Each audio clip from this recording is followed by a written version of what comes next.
Driving through flooded roads can often be inevitable and the only way to continue your journey and reach your destination.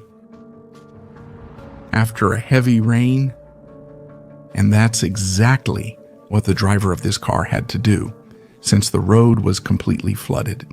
However, he didn't realize this decision would be fatal for his car.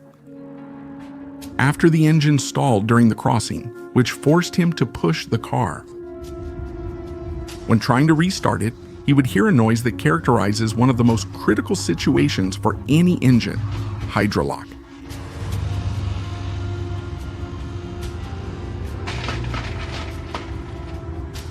The same thing happened with this other car, which, with no other options, also had to go through a considerable puddle of water, experiencing a hydrolock, which is quite noticeable because of the noise in the wheel that suddenly locks up. The experience of buying your own car is one of those unique achievements in anyone's life. It's a unique and memorable moment. However, certain adverse situations caused by Mother Nature can ruin everything. You're killing me, damn it! If you have the habit of driving through places with large amounts of water in your car because you don't want to waste time and fuel looking for an alternative route, why not reconsider? Regardless of whether your car is a sedan, an SUV, or a van, know that you could be very close to losing your car by experiencing a hydrolock in Scriva.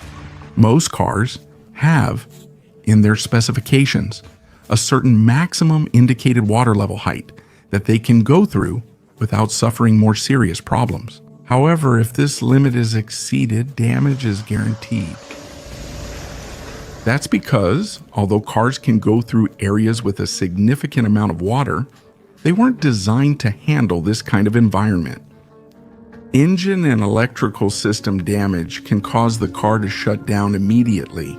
Damage to the transmission system, especially in automatic cars, and even water entering the interior of the vehicle, which makes the situation even more catastrophic. But what is hydrolock? Well, to understand what hydrolock is, we first need to understand how a car engine works. A car engine, called an internal combustion engine, transforms the chemical energy of fuel into mechanical energy. That is, into rotational movement. For this to happen, there are 6 fundamental parts, but there are many others as well. The piston, which is connected to a connecting rod, and together they rotate the crankshaft, which is a part with a strange geometry. Notice that the genius of it is simply to transform a linear motion, that is, the up and down movement of the piston and connecting rod, into the rotary motion of the crankshaft. And what makes the piston move up and down is the burning of fuel during the engine's operating cycle. Basically, all engines operate on 4 stages called strokes. Intake happens during the first stroke. During this stage, the piston moves down as the air intake valve opens, and it allows the air-fuel mixture to enter the combustion chamber. Next, the second stroke occurs, the compression. In this stage, the air and fuel intake valve closes and the piston rises, compressing this mixture. Next, the third stroke occurs, the combustion. In this stage, the car's spark plug creates a spark that ignites the previously compressed air and fuel mixture, and this pushes the piston all the way down. This is when the engine actually generates power.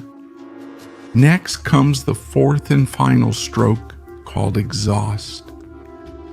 At this stage, the exhaust valve opens and the piston rises. It expels combustion gases, sending them to the car's exhaust. This process continues to occur continuously and repetitively in all the cylinders the car has, with the detail that each cylinder will always be at a different timing from the others. In other words, in a car with 4 cylinders, one will be in intake, another in compression, another in combustion, and another in exhaust. This ensures the engine's efficiency and harmony. So each valve opens and closes at the exact moment, with no synchronization failures. Above, there is an area that contains the camshaft, which is one or a set of rotating shafts that have some protrusions. It's the rotation of this shaft with protrusions that will control the opening and closing of the intake and exhaust valves in a precise and synchronized way. And synchronization is achieved because there is a timing belt that connects these shafts directly to the crankshaft. Whenever the pistons move and the crankshaft rotates, these shafts will also turn. It's extremely important to maintain absolute synchronization of this system, because otherwise something could happen. A valve might still be open while the piston is rising, and this results in a collision called valve interference, which is when the piston hits the valves. This causes the engine to lock up, and it's a very serious condition. In this animation, you can get an overview of how the entire piston and valve timing system works when everything is in perfect sync. The air that is taken in during the intake phase of the engine comes from this opening, which is connected to this black duct located on the engine. The fuel that mixes with the air comes from the fuel pump, which is usually located in the fuel tank at the rear. And in turn, the energy that makes the spark plugs release sparks to ignite the air-fuel mixture comes from the car's battery.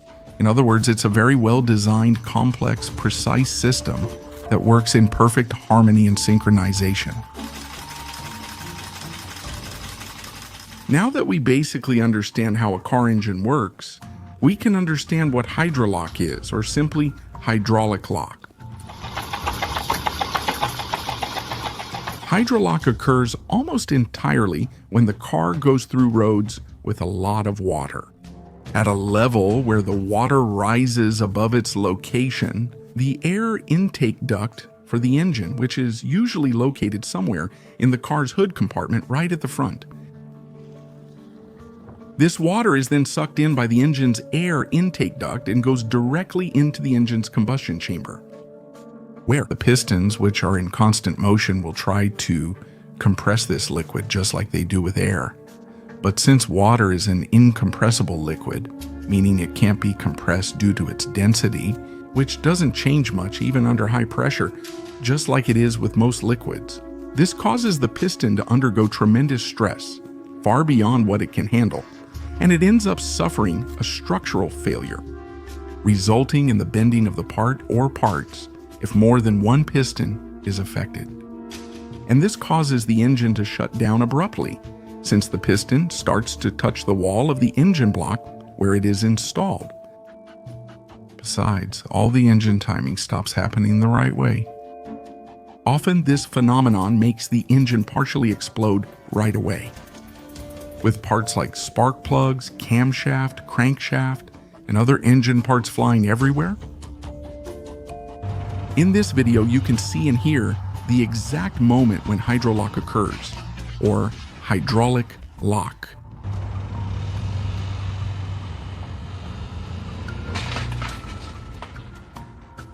And after hydraulic lock occurs, you can see a lot of engine oil leaking under the car, which indicates that the damage was severe.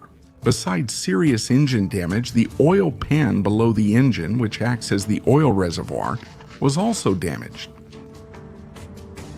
This is catastrophic damage. Many times, it's necessary to replace several pistons, connecting rods, and other engine parts, or even to replace the entire engine. A loss of over 40% of the car's price. But how do you know which level is okay and which level isn't? To drive through with your car, well, the ideal thing is to check the specifications for what the manufacturer recommends. Some articles recommend that the water level should be at most up to the middle of the tire. In other words, if the water reaches that maximum level, up to the middle of the wheel, you can go through, but at a slow and steady pace. It's best to avoid anything above that. Ideally, you should check the car's manual. You're wrong if you think hydraulic lock only happens from driving through floods. It can also be caused by fuel buildup itself, by some kind of failure in the car during the ignition, or by engine oil, which somehow leaked into the combustion chamber, and even by the car's own coolant. In this case, due to a crack in the engine block, which allows the liquid to enter. In any of these cases, hydraulic lock will occur either while the engine is running or during ignition, resulting in a different noise, and in bending one or more connecting rods.